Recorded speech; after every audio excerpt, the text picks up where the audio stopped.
ஜோதிட சொந்தங்களுக்கு வணக்கம். இன்னைக்கு உங்களுக்கான ஒரு ஆன்மீக டிப்ஸ் சொல்லலாமா? இப்ப நாம எல்லாரும் கோவிலுக்கு போகிறோம். ஓகே, சுவாமி கும்பிட்டுடுறோம், பிரார்த்தனையை முடிச்சுடுறோம், சுவாமி வலம் வந்துடுறோம், எல்லாம் ஓவர் தான். பட் நீங்க நினைக்கிற இடங்களில் எல்லாம் கோவில் பிரகாரத்துக்குள்ளார விழுந்து சுவாமி வணங்கக்கூடாது. அதாவது சாஷ்டாங்கமான நமஸ்காரம் என்று சொல்லுகின்ற முறை கொடி மரத்தின் இடத்திலிருந்து தான் செய்யணும். நாம பிரகார தேவதைகள் இடத்திலிருந்துலாம் விழுந்து வணங்கக்கூடாது.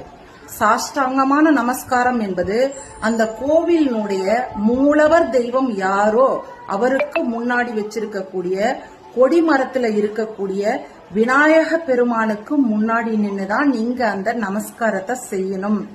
இனிமேலு உள் பிரகாரத்துல இருக்கிற மற்ற பிரகார தேவதைகளின் இடத்துல விழுந்து வணங்க கூடாது.